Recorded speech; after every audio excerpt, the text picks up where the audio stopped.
Hey guys, Kakarot197 again. This time a review of the 144 scale high grade After Colony Leo from the Gundam Wing series.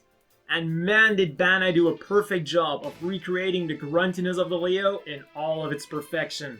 The drab green and the other really down-to-earth colors are perfect for a real robot.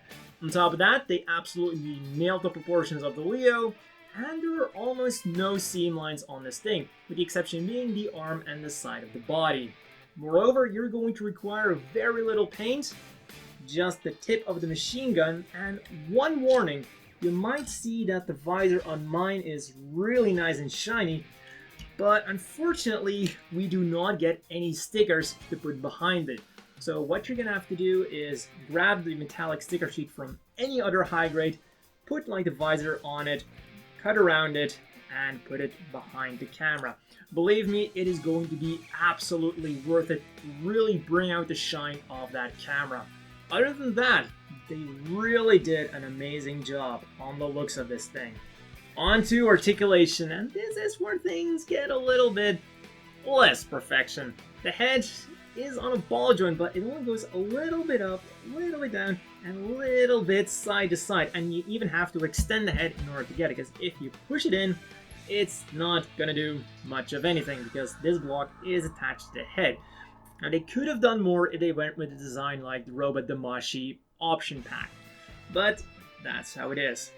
Then for the arms, we get a hinge joint, which allows it to go really nicely forward, and there's an additional ball joint, backwards a little bit, mostly on the ball joint, go up really nicely like that. This flap will also go in and out, and rotate around, bend at the elbow at only one joint, but you know what, for a single joint, that's not too bad. And the hands are on ball joints, will wiggle around, turn around, and do everything a ball joint does. The waist is on a double ball joint, gives a nice forward crunch, a little bit backwards, will rotate around on the ball joint and on the peg down there. And it will, of course, also go side to side and all the way around. Then the legs, they go nicely forwards like this. Front skirts are molded together, but can be separated. It's just kind of difficult to get these side skirts to move because they are so small. So I suggest you grow some nails if you want the full forwards movement of the legs. The side skirts, they kind of go out as well, just like that. Now there is one really weird thing with the legs that I don't really like. They did. Instead of having a standard peg to connect the lower leg to like the connection with the waist, it's a ball joint. Now while a ball joint does sound better than a peg, it actually causes the legs to be pretty loose. You can even hear them shaking around, so I would have much rather had a standard peg in there rather than the ball joint. Now we also have a swivel joint for forwards and backwards movement. It will rotate around on the ball joint, and will of course also go forwards and backwards addition on that ball joint, but that's nothing that a peg could have done better than that ball joint. And the legs go out really nicely like that. The knees are double jointed, and look at that. And the feet go a little bit forwards, a little bit backwards. They are on, thank you very much, they are on a double joint. There's a hinge on top and a ball joint at the bottom. And as was illustrated, yeah, they can actually go really far if you kind of play around a little bit with the armor there. Go side to side a little bit. Unfortunately, there is no toe joint whatsoever, even though it looks like it would have been perfect in there. So while the articulation might not be perfect, it is still perfectly serviceable. And talking about perfectly serviceable, the accessories. Of course, we couldn't have a Leo without its signature weapon, and it holds on to it absolutely perfectly. I think for a lot of people, myself included, this was the one thing this model kit had to do, and it nailed it. Also, you can remove the ammo canister, but we do not get any spares. And if you want your Leo to have slightly more defense, all you have to do is to remove this panel and replace it with this. And now maybe he'll last a few seconds longer until he meets a Gundam. But it's not just the shield, because also included with the shield are 2 Beam Saber handles. And of course, for those handles, we get 2 pink Beam Saber blades, and as opposed to some other newer model kits that come with these slightly longer Beam Saber blades, the Leo comes with the older style Beam Saber blades. But because the Leo is a shorter mobile suit, I guess it's a better proportion. But most importantly of all, they snugly fit into the hands. Now, that was all for included accessories, but I feel that it's also important to mention that this panel can be removed. If you're careful, there we go, and this panel can be removed, clearly indicating that at some point in the future, we're going to get the flight pack and the space pack.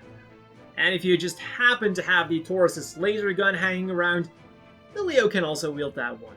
And no, it's completely different from the Jim's machine gun. As always, the inevitable question is, do you want to buy this? Well, I would say that the Leo is mediocre perfection. Is the Leo the perfect model kit that you should rush out and buy and marvel at how awesome it is? No. But for 1,000 yen, I don't think we could expect a lot more than what it did. Sure, it has its minor flaws, which are easily forgiven when you look at the price tag and the army building potential that it brings with it. For that price, what we're getting is a perfect rendition of the Leo that looks exactly the way it should, with perfectly serviceable articulation and its most iconic accessory. The only thing I do want to discuss is the lack of weapons in this set. Usually, I have a tendency to be very excited about model kits that come with a shit ton of accessories and a lot of customizability, which is not something that this model kit comes with. However, in this case, I think that's actually a good thing, because I can see a potential here for having just the base model kit with the box standard of things that you want for very cheap, and then I can see now Bandai releasing an option kit for Leo with all the other accessories that you want, meaning that for really cheap, you can build a giant army of Leos without having a lot of stuff left over. Then for size comparisons, first of all, here is next to the standard size Gym Command ground type and the Gym 3 Beam Master. And you'll probably notice just how small and cute the Leo looks compared to these two. And that is exactly the way the Leo should be, because it is a rather small unit. And then finally, here he is next to some of the same Universe mobile suits, the Serpent Custom and the Tall Geese. And again, these are perfectly sized. The Tall Geese is supposed to be way bigger than the Leo. And that's all for this review, and remember, you don't just buy one Leo, you buy an army of them. See you all next time.